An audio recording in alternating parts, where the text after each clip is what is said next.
أعوذ بالله من الشيطان الرجيم. بسم الله الرحمن الرحيم. ألف لام را تلك آيات الكتاب المبين إنا أنزلناه قرآنا عربيا لعلكم تعقلون. سورة یوسف دا مکی سورت تے پا ترتیب قرآنی کی 12 نمبر سورت تے مخی دا دین دا اللہ پا فضل سر یول سورتون ختم شو. پا ترتیب نزولی کی 53 نمبر سورت تے نازل شوه ده پس د سوره هود نه او مخکی د سوره حجر نه د مکی مکرمی اخیری دور کې دا نازل شوه ده. آیتونه مبارکه پکې یوصل او یولستی، رکوعات پکې 12 نم د سورت سورہ یوسف تے وجہ تسمیه د یوسف علیہ السلام نم مبارک پا دی سورت کی سلیری زر راغلے دے 24 زلا ذکر دی سورت تا سورہ یوسف ویلیشی. ربط د دی سورت د ما قبل سره په غنو وجوه سره دی. یو دا چې سوره هود کی تسلی و نبی علیہ الصلوۃ والسلام لرا، نو په دې سورت کې هم تسلی د نبی علیہ الصلوۃ والسلام لرا. دویم ربط دا دی چې سوره هود هم د یو پیغمبر په نوم سره مسما و، هود علیہ السلام، او دا سورت هم د یو پیغمبر په نوم سره مسما ده، یوسف علیہ السلام. نو ځکه دا سورت په هغه پسې راوړو. شان نزول د دې سورت مبارکه هغه دا ده چې کله د نبی علیہ السلام د رسالت خبر مدینه منوره ته ورسېدو، نو مدینه منوره کې يهود پاتې کېدل. هغه د مکی مشرکین ته سوال جواب راولېګل، تاسو د پیغمبر نه یو تپوس وکړئ، دا ورته وایي چې د بنی اسرائیل خپل ملک چې هغه شام دی، دوی مصر ته څنګه راغلو. دویم د یوسف علیہ السلام واقعه سوا دا تپوس تاسو رد نه وکړئ. مکه مشرکین راغلو د نبی علیہ السلام نه دا تپوس وکړو چې بنی اسرائیل د شام نه مصر ته څنګه راغلي دي. اللہ تبارک و تعالی سورہ یوسف نازل کو. دا پا قرآن کی واحد واقعہ دا یوسف علیہ السلام چی دا پا قرآن کی صرف یو ځل راغلی دا، بل ځای کی دا یوسف علیہ السلام دا واقعی ذکر نشتا دے. دارنگی ہر واقعہ چی دا لگا یو ځای ذکر شوی و لگا بل ځای ذکر شوی دا. دا واحد واقعه د یوسف علیہ السلام د چې دا په قرآن کې په یو ځل باندې نازله شوې ده، ټول په یو ځل باندې نازله شوې ده. ترجمه د دې سورت: بسم الله الرحمن الرحیم.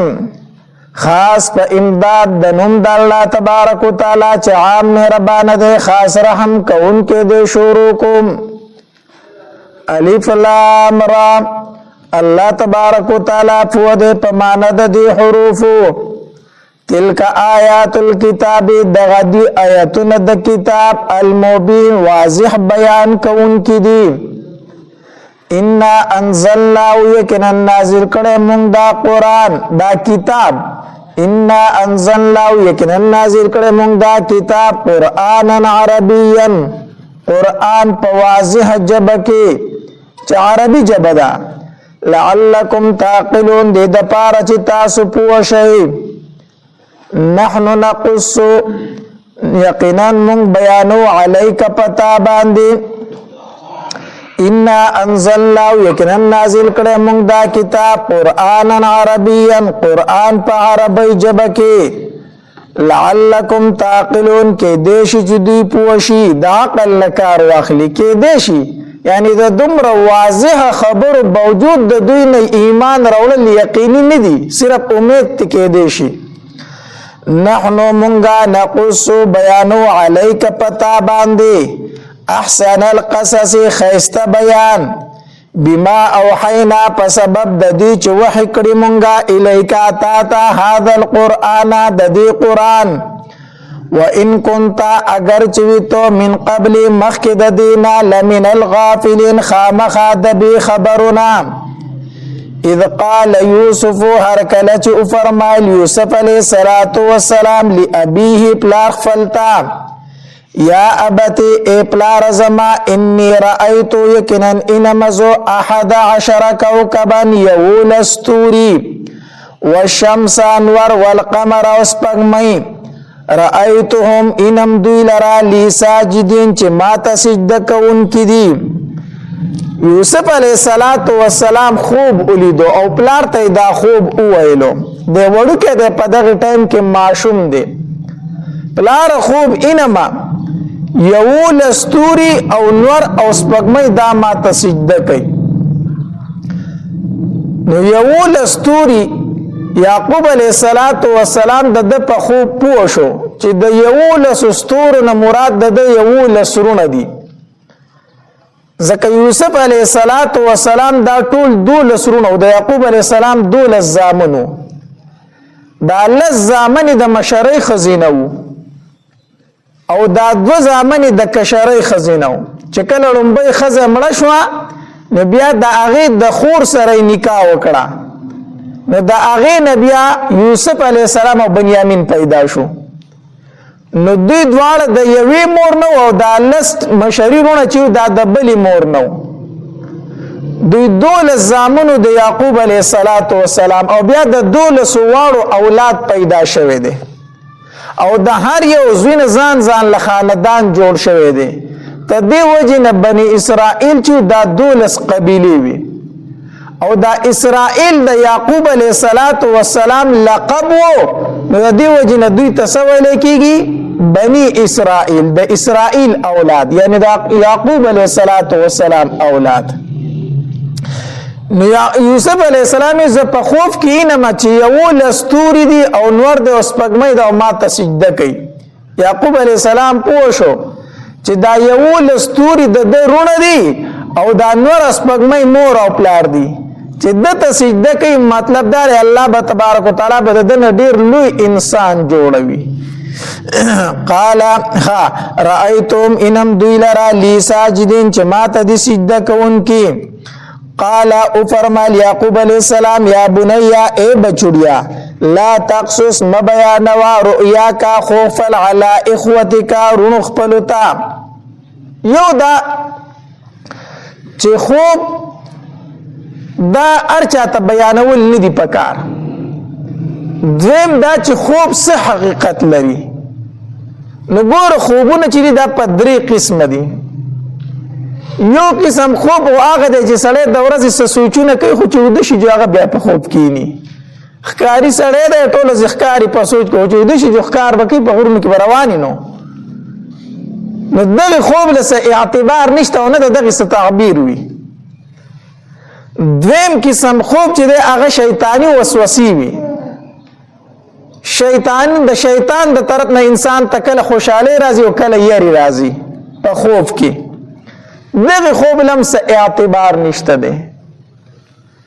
دریم قسم خوب چې دا د الله تبارک وتعالى د طرف نه وي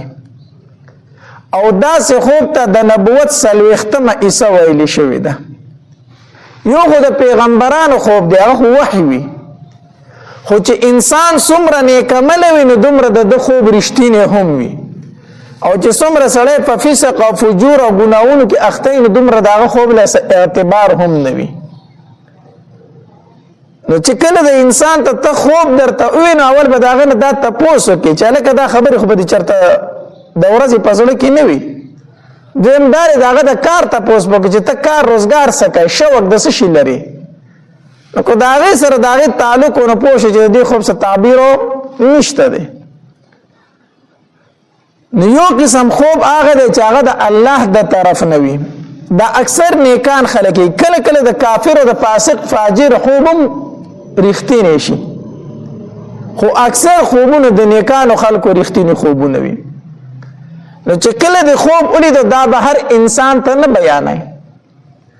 ځکه حدیث مبارک کې راځي نبی علیه الصلاۃ والسلام فرمایي کله چې یو انسان خوب ویني د خوب معلق ځوړند وي، چې کله د دې تعبیر ایستلی شي نو دا خوب هغه شانتې واقع شي. وجه دا د تقدیر په دوه قسمه دی، یو تقدیر مبرم دی، یو معلق دی. یو خو هغه تقدیر دی چې پکې بدلون نه راځي، دویم قسم تقدیر هغه دی چې بدلون راځي. الله تبارک وتعالی داسې لیکلي کو د انسان دا کار وکړو نو زه به داسې وکړم، لکه په دعا سره د انسان تقدیر بدلیږي که نه، دین هغه معلق تقدیر مراد دی.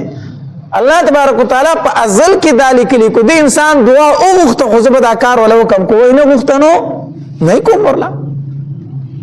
نو دین تقدیر معلق مراد دی. نو چې کله انسان دا خوب بیان کړی شي د دې تعبیر اوس نو دا هغه شانتې واقع کیږي، دا هغه شانتې واقع کیږي. دیو جن حدیث مبارک کې من راغلی دی چې خوب به هر چاته نه بیانای، خوب به هغه انسان ته بیانای چې هغه پوه وي، عالم وي. دویم دا دی چې ستا خیرخوا وي، ستا بدخوا نه وي. ځکه که انسان ستا بدخوا دی او تا ورته خوب بیان کړو ډایرکټ غلط تعبیر به وباسي که نه، نو بیا به هغه شانتې واقع کېږي. نو خیرخوا ته او عالم ته او پوه انسان ته به خپل خوب بیانوي چې ما داسې خوب لیدلی دی. نو یعقوب علیه السلام هم یوسف علیه السلام ته فرمایي وایي دا خوب خپل ورونو ته مه وایه، ځکه یعقوب علیه السلام د مخکې نه پوهېدو چې دا ورونه ورسره حسد لري. وقال او فرمایل یعقوب علیہ الصلوۃ والسلام یا بنیا اے بچڑیا لا تقصص مبیانوا رؤیاکا خوفل علی اخوتکا پرون خپل باندې فیکیدو لکا ندیب تدبیر او کستا خلاف قیدن بتدبیر کول سرا ان الشیطان کنن شیطان چې دی للانسان دفار د انسان عدو مبین دشمن د ښکارا. نو یوسف علیہ السلام خوب په وړوکوالي ولیدو او د هغې تعبیر بیا کله ښکاره شو چې کله یوسف علیہ السلام 40 کالو ته ورسېد، الله ورته پیغمبري ورکړه. نو دا لازمه نه ده چې ته نن خوب وینې او سهار له دې د هغې ته څه ښکاره شي، نتیجه ښکاره شي. کله کله دغه تعبیر ډېره موده پس ښکاره کېږي. وکذالک او دغرنګي یجتبیکا غوره کړی تعالی را ربک ربستا. وکذالک او دغرنګي یجتبیکا غوره کوي تعالی را ربک ربستا ويعلمک او بخیتا تا من تأویل الاحاديث د تعبیر د خوبونو نام ويتم او پورا بکی علیک پتا باندې نعمته نعمت فل ويتم پورا بکی نعمت فل علیک پتا باندې وعلى آل یعقوب سرنګ چې پورا کړو په آل د یعقوب علیه السلام ويتم پورا بکړي نعمت فل علیک پتا باندې وعلى آل یعقوب او په آل د یعقوب علیه السلام باندې کما اتمها لک سرنګ چې پورا کړو دا علی ابویک استا په مشرانو باندې من قبل مخکره دینا ابراهیم چې ابراهیم علیه السلام دی او اسحاق علیه السلام دی. ان ربک کن ربستا علیم فود حکیم حکمت والده. لقد کان فی یوسف او په تحقیق سرشته په واقع د یوسف علیه السلام کې و اخوتی او درونو داغه کې آیت النخیل السائلین د پاره د تپوس کوونکو د یوسف علیه السلام او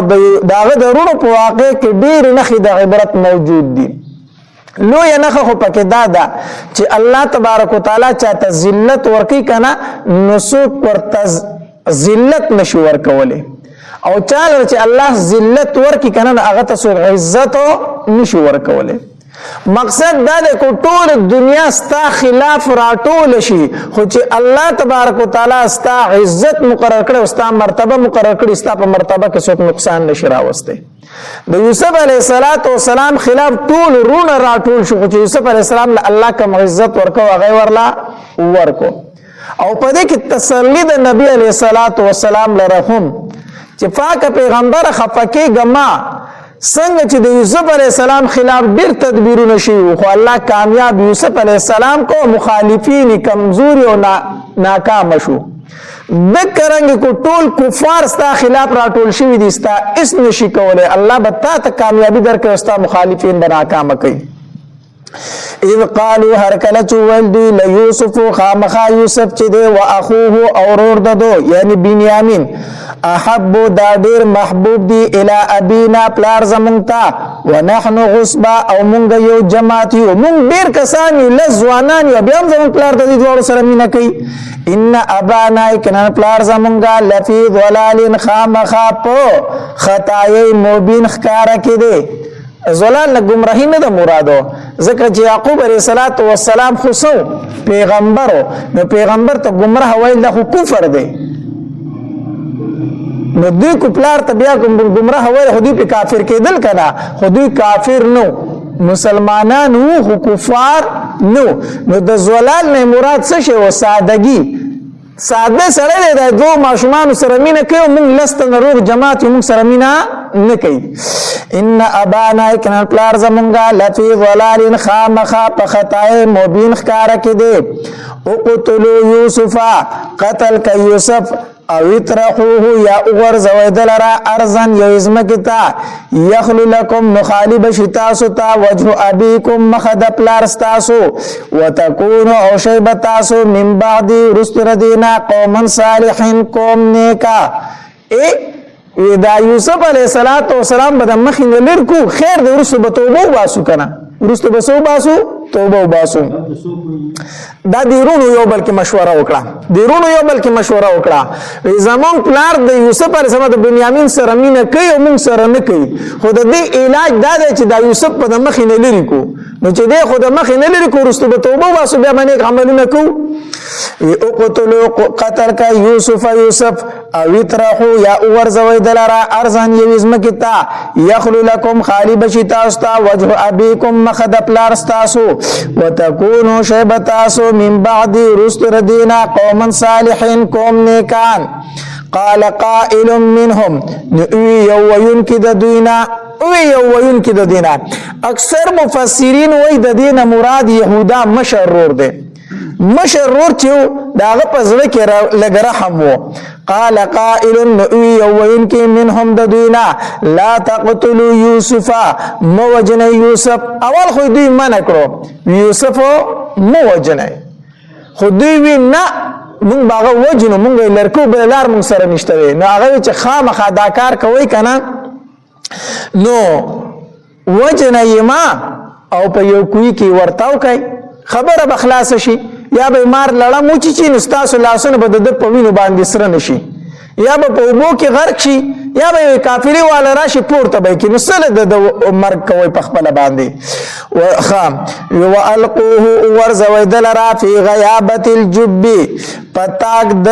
کوی کی یلتقطه اوچت پک دلرا بعض السیارت بعض مسافر ان کنتم فاعلین کو چری تاسو کون کی د دې کارو. قالوا اول بس مشوره رااله چې یوسف علی السلام د مخینه لرکو نو پلار ترالو. قالوا اول دی یا ابانا اے پلار زمونگا مالکا سشوی تالرا لا تأمننا چت اعتبار نکوی پا مونگ باندی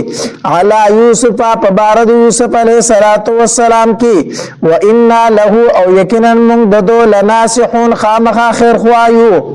ارسلہو اولی گدلرا معنا زمونگ سرا غدن سبا یرتع میوی بوخری ویلعب اولوبی بوکی وإنا له او یقینا مونږه ددو لحافظون خامخا حفاظت کوونکیو مونږ سیل لزو چکر لزو نو دا یوسف علی السلام زمونږ سره پرېده و دی بل لبي وکي ځان او میوه به وخوري قال فرمال یعقوب علیہ الصلوۃ والسلام انی یقینا زچما ليحزنني غمجنی مالرا ان تذهبوا به چتاس بوزید لرا واخاف زيريغما ان ياكله الذئب چوبخري دلر لیو شرمخ پیدرنا اخري وانتم تاسبا عنه ددنا غافلون خبر ای لا خبر یعقوب علیہ الصلوۃ والسلام ولي وکړه چې شرمخ پیدرنا اخري یا خو دا زکه وکړه چې په کنعان کې شرمخان زیاتو انت شرمخان زیاتو یعقوب علیہ السلام او فرمایلو چې دې بدر نشر مخ خوري زکه دې معشوم دې ځان به بچنه کې تاسو خو به او تختای نه دې ځان سره مبیایي او بعض مفسرین لیکلي دي وینه دا یعقوب علیہ السلام دا خبر زکه وکړه چې یعقوب علیہ السلام دغه نسورز مخ کې خوب ولیدو خوب اینی چې یعقوب یوسف علیہ السلام په یو میدان کې ولاړ دی او یو شرمخان دی هغه په حمله کوي په یوسف علیه السلام باندې یو شرمخان په حمله کوي شرمخان په یوسف علیه السلام باندې حمله کوي خو په دې کې چې کوم غټ شرمخ ته نو هغه د نور شرمخان لړکی ددنه دا نه شرمخان په حمله کوي او په دې لسو کې یو شرمخ داسې دی چې دې ته نه بچ کی او بیا وی دا یوسف علیه السلام په ځمکه کې پناه شو ډوب شي دا خوب یعقوب علیہ السلام لیدلو نیاد د خوب د وجنه دا خبر او کړ چې یې غم شرمخ په درنه وخوري او یا دا خبر زکه او کړ چې په کنعان پسمکه کې سو شرمخان زیاتو ارز قالوا اولدي لئن اكله الذئب کوچري او خړدل را شرمخ ونحن غصبه او مونږ یو ډلیو ان یقینا مونږه اذن په دغه وخت کې لخاسرون خامخا تاوانیان بيو مونږ رو جماعت یو لس کسان دې به زمونږ شرمخ څنګه ماتي فلما ذهبوا به نو بهر حال یعقوب علیہ السلام په دې باندې مجبور کو چې یوسف علیہ السلام ورسره پریدي یوسف علیہ السلام دوی د ځان سره روان کو او دلته کې بیا فلما ذهبون مخکې عبارت محذوف ته سمانا چې اي فعلوا به ما فعلوا من ضربه وشتمه دوی چې د یوسف علیہ السلام سره په لار باندې سکول هغه سره وکړو مفسرین لیکلي دي وی یعقوب علیہ السلام د دوی سره بار تر ورچ دوی تلو ولاړو ورته د شان ورته قتل نو دا یوسف علیہ السلام بکله یو ور په اوګه غستو کله بل ور په اوګه غستو زمکه نه ورکاو خو چې کله د یعقوب علیہ السلام نه پناه شو کنه نو یوسف علیہ السلام زمکه تراتا او کته زمکه ترويش وی پخپل ځا نو تفسیر قرطبی لیکي یوسف علیہ السلام په لار باندې روان واستړ شو نو دې بکله یو ور لته کله بل ته چې ما اوچت کا نو دوی به یو بل تټیل وخو او دا خبره به ورته کوله چې هغه نور او سپګمې او هغه یو لستوري کم ځای دی هغه دی راشي کنه تا دې ستا امداد دی وکي د دې ځین مفسرین لیکلي وي دارونه په دې خوب باندې خبر شي د په دې خوب باندې دوی خبر شي نو ځکه دا خبره کوله وی هغه یو لستوري کم ځای دی او هغه نور سپګمې کم ځای دی راشي کنه ساده امداد وسو کی تا دی بوزي کنه یوسف علیہ السلام په لار باندې ستړی شو او نشو تللی خو دوی به د لاس نه راکاږه خو اوچتوي نه حتی در دې پورې چې ځنګل ته ورساو نو چې کله ځنګل ته ورساو نو فلما ذهبوا فازهر کله چې بوستو دوی به دلرا چې دې بوستو واجمعوا او راجم شو ان يجعلوه چې وګر زید لرا فی غیابت الجب پتاک د کوی کی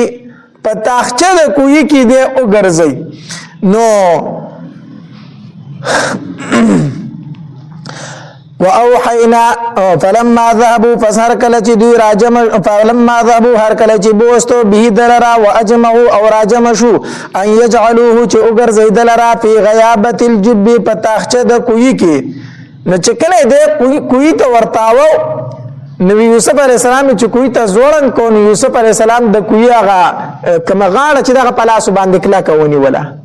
کله کینی ولې دوی لاس کو راول هغه لاسونه کلک کړیو نو دوی هغه راوخی جو کمیسی ته وستو او یو رسې و پاغي پوری او تړو او کوی تخکته زوړن کو نو چې ځوړند کو نه غرسې پسې چنی مته ورسې رسې پسې کټ کړه خکته ورتاو کو نو فلما خا واوحینا وحی وکړه مونږه الیه یوسف علیه السلام ته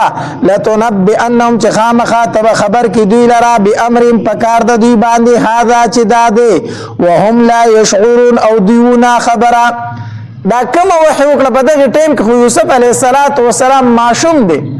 او پیغمبر ته وحی ملاویږي په سلوختم کال باندې نو دی وحی نه مراد الهام دی لکه څنګه چې الله تبارک وتعالى د موسی علیه السلام مور ته کړو پزړه کې وته دا خبره ورواچوله چې دا موسی په صندوق کې بند کا او په دریاب کې ورتاو کا موسی علیه السلام مور خو پیغمبر نه وکړه دې ته الهام ویل شي الله تبارک وتعالى نیکان خلکو ته پزړه کې یو خبره ورواچي نو الله تبارک وتعالى د تم پزړه کې دا خبره ورواچوله چې مخ پکېږي یو وخت را روان دي دوی به ته په هر څه په دی باندې خبر کې وجاءوا او دیرالو اباهم پلار فلتا عشاء ماسختن یبکون جړلی د دروغ جړای کولا قالوا اولد یا ابانا ای پلار زمونگا ان ذهبنا یکنا مونگا لاړو نستبقو منډ مو وخلی وترکنا فریخ د مونگا یوسف عند متاعنا په خوا د سامان خپل کی پلار مونږ چې لاړو الته کې خود منډ مقابله کولا نو یوسف خو خپل سامان ته کینولې ځکه چې د ماشوم نو فاکله الذئب اخر اغلر شرمخو له خوړو ځکه چې پلار چې دوی ته دا خبره وته وکړه کنه ویزه یریګم چې د بدر شرمخان مات کی نو دوی خبره زړه ته واچوله چې زه چل خو دراته وخو چل دراته اوخو مم دغه خبره کو چې د شرمخ مات کړي دي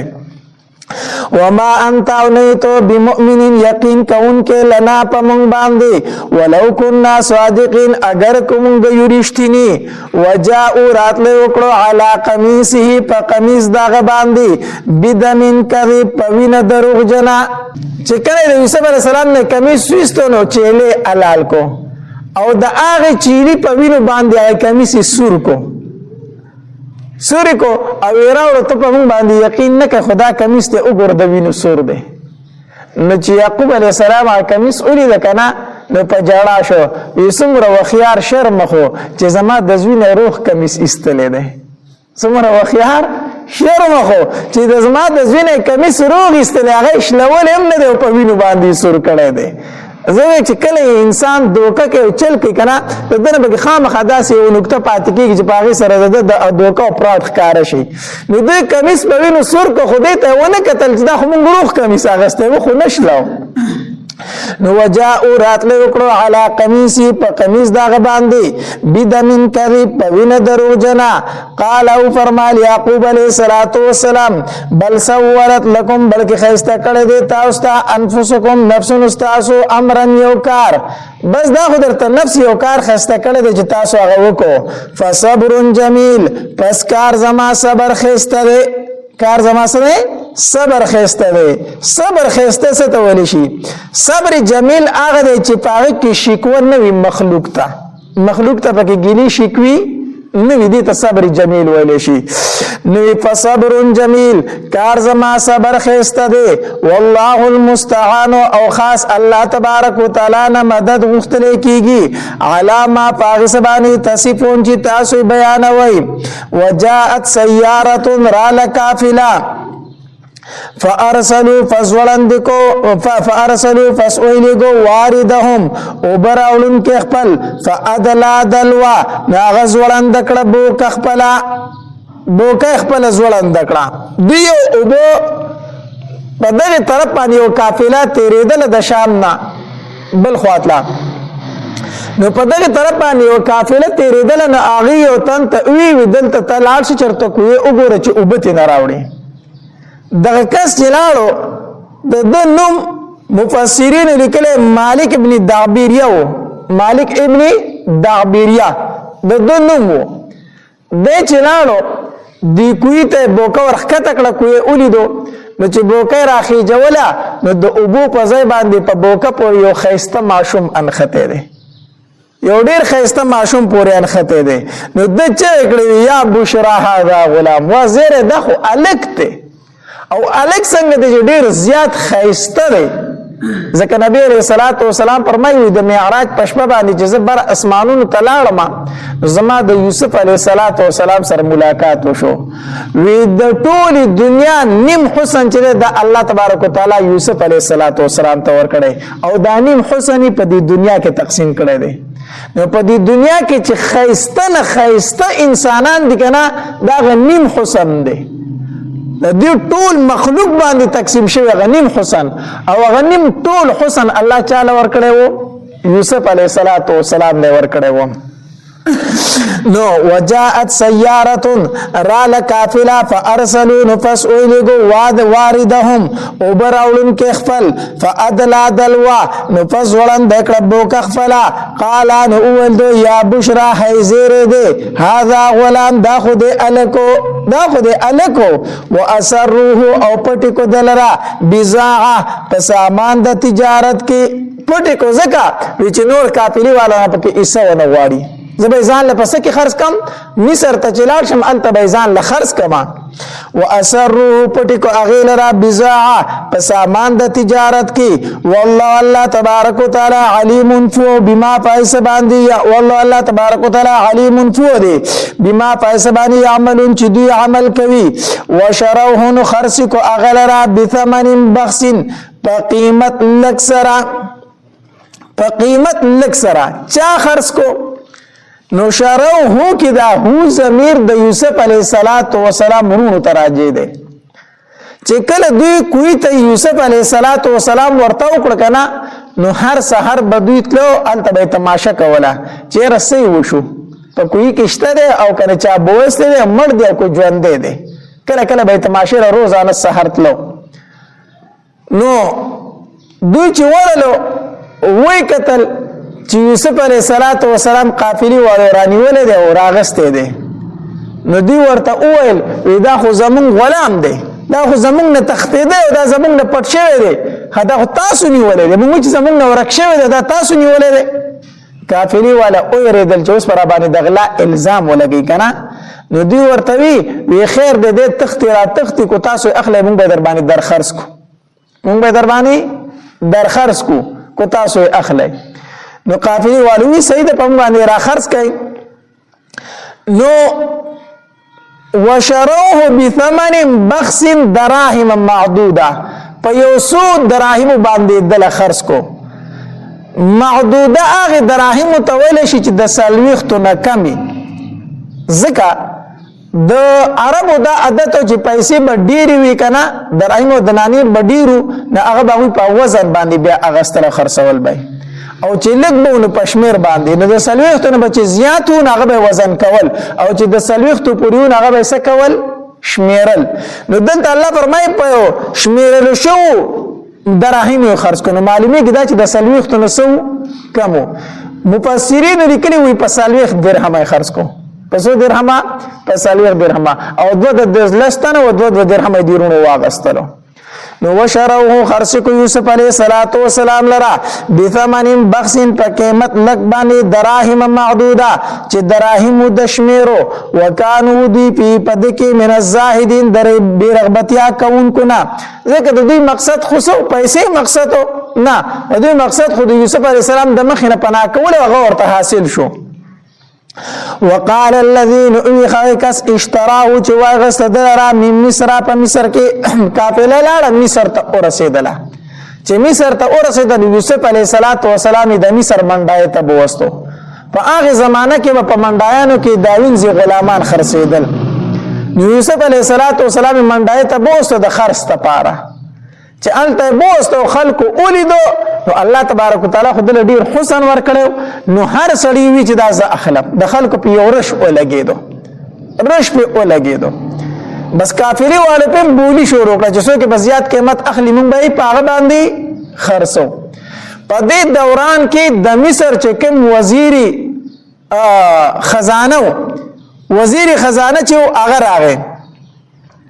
هغه چې یوسف علیہ الصلوۃ والسلام ته وکتل نو دې خوښ شو دا غنم قطفیر هغه وی دې ز اخلم قیمت څومره ورکو یوسف علیہ الصلوۃ والسلام د وزن برابر سره زر د یوسف علیه السلام د وزن برابر ریخمی کپڑی او داسې ورسره نور سامانو په دومره ډیر قیمت باندې یوسف علیه السلام واغستو. وقال الذي وخایکس اشتراه چې واغستو دلرا من مصر په مصر کې لامراته خزي خپلتا او د دغه زمانه بادشاہ چې داغه نوم ریان او بیا د یوسف علیه السلام په زمانه کې بیا مسلمان هم شو بیا وفات هم شو. ریان دغه زمانه بادشاہ خدا د وزیر خزانه هغه واغستو لامراته خزي خپلتا و اکرمی خيستا کا مسوا او ټیکانه ددو عسى نزدې دا عین فانا چې پیدا برا کې مونږه او نتخذو یا بونی سدلرا ولدان په بچی سره ذکر د اولاد نو یا بتینه بچي جوړ کو. درې تنه ډېر قافیه شناسو دا ډېر پیجندون کو. یو دا وزیر د مصر د چې یوسف علیه السلام ته او قتل دی پوه شو چې دا معمولی ماشومو نه دی نو ښځې ته وي د ډېر خیال وساته ګورئ غلام به ترې نه جوړی دی به موږ ته ډېره زیاته پیدا راکړي دی وپېژنده یوسف علیه السلام. دویم د کوم پیغمبرو غالبا د شعیب علیه السلام لور د شعیب علیه السلام لور چې موسی علیه السلام هغې له څاروي اوبه کړه که نه نو هغې پلار ته وي یا ابتي استاجره ای پلاره زما دی په څه باندې ونیسه ځان سره په مزدورۍ باندې ونیسه ځکه دی امانتدار هم دی او طاقتور هم دی. هغې هم هغه وپېژنده چې دا سړی ډېر د کمال سړی دی هم قافیه شناس وه. او دریم ابوبکر رضی الله تعالی عنه چې په خپل ژوندانه باندې عمر رضی الله تعالی خلیفه مقرر کړی و. عمر رضی الله عنه مقرر کړی و خلیفہ. هغه په دې ډیر پوهېدو چې زمانه پس د خلافت لایق څوک دی عمر رضی الله تعالی عنہ. نو دم دا یوسف علیه السلام وپېژندو. وکذالک دارنګ مکننا زور کومنګا یوسف علیه السلام ته فی الارض پزمک کی ولنعلمه د پارا چې خیدتا من تاویل الاحاديث تعبیر د خبونو والله تبارک وتعالى غالب زور ور دی علی امر پکار فل باندې ولکن اکثر الناس لیکن اکثر د خلقنا لا يعلمون نفویږي. ولما بلغ هر کله چې ورسېدو اشده ځوانه خپلتا اتینا نو ورکړه موږ دته حکما پیغمبری و علما او فوا وکذالک او دارنګ نجزی المحسنین بدل ورکوم نیکی کوونکو ته چې کله سلوخت کال تورس الله تبارک وتعالى ورته نبوت ورکو. وراودته التي نچلو کو مطالبه وکړه ددنه التي خزي هو چې د فی بیت پکور دا کیو عن نفسي په بار د نفس د کی وعلقت الابواب بند کړي دروازې وقالت اول دی هیت لك راشماتا قال فرمال یوسف علیہ السلام معاذ الله پناه غواړم په الله سره ان ربي کن رب زما چې د احسن خیسته کړی دا مسوایا ټیکانه زما مالک زما له دومره خیال ساتلی دومره خیسته ځای راکړی زه به څه کوم د هغه د کور کې به خیانت کومه زه به د هغه د کور والو سره خیانت کومه زه داسې نشم کولی. انکار وکړو یوسف علیه السلام انه یقینا شان داده لا یفلح الظالمون نه کامیابیږي ظالمان. حدیث مبارک کې راځي وی دی د یوسف علیه السلام صفاتونه شروع کړو دې د پاره چې د اوس ما طرف ته په څه طریقې باندې متوجي شي. دی ورته وویلو او د دغه سړي د دې ښځې نوم چې و که نه دا زلیخه نو دې زلیخې دغلته کېده بچیه دیوال سره کېده دغلته دې زلیخې د یوسف علیه السلام صفاتونه شروع کو. دی ورته ما احسن صورت وجهک څومره ښایسته مخ دې د یوسف علیه السلام ته وویل ستا الله څومره ښایسته پیدا کړی. یوسف علیه السلام ورته وفرمایل وی دا صورت مال زما رب را کړی دی. بیا ورته دی وویل ما احسن شعرک څومره ښایسته ویښته دي. یوسف علیه السلام ورته وفرمایلو وی دا به په قبر کې زما ړومبې د سر نه ودړېږي په قبر کې به ړومبې زما د سر نه ده ویښته ودړېږي. دی ورته بیا وی څومره ښایسته سترګې دي. یوسف علیه السلام ورته وفرمایلو وی په دې سره زه خپل رب ته ګورم او په قبر کې به دا سترګې زما د مخ باندې راوبهیږي. بهرحال دی یوسف علیہ السلام ځان ته متوجه کو او یوسف علیہ السلام د دین رو لړکېدو. دی ورته یو صفت د یوسف علیہ السلام بیانو. یوسف علیہ السلام با صفت د خپل رب بیانو.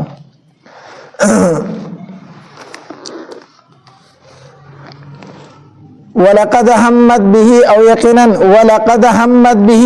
او یقینا کس کړو دی خزي به په یوسف علیہ السلام باندې وهم او کس کړو یوسف علیہ السلام بها په دی باندې دی خزي د یوسف علیہ السلام قص کو او یوسف علیہ السلام د دې قص کو. تفسیر معارف القرآن لیکي د هم په دوه معنی سره راځي. یو هم هغه دی چې انسان خ قصد او اراده کړی وي. دویم هم هغه دی چې صرف وسوسه په زړه کې تیر شي. صرف څه تیر شي؟ وسوسه. نو د زلیخې چې کم قصد و کم هم و هغه کې قصد او اراده د ګناه موجود و. د یوسف علیہ السلام په زړه کې صرف هغه وهم غونته کې وسوسه غونته کې تیر شو او په هغه باندې د انسان گرفتو نشته دی. او دا انسانی فطرت ته. یوسف علیہ السلام خو انسانو کنا دانه چې د ګناه وسوسه رااله صرف هغه یو خبر غونته په ځل کې تیر شو. یو خبر غونته تیر شو. معارف القرآن دا لیکلي دي. نو د زلیخې هم چې هغه سره د قصد او د اراده وو. د یوسف علیہ السلام داسې بیانات او واقعات اورېدلو لپاره ماجد اسلامک سټوډیو #1 چینل سبسکرایب کړئ. घंटे वाला निशान क्लिक کړئ چې همیشه د مولانا هاشمي صاحب په आवाज باندې داسې بیانات او واقعات ستاسو مهله راځي. کمنټ کې سبحان الله ماشاءالله الحمدلله ولګي او خپل ملګرو سره د ثواب په نیت باندې شیر هم کړئ. والسلام جزاک الله.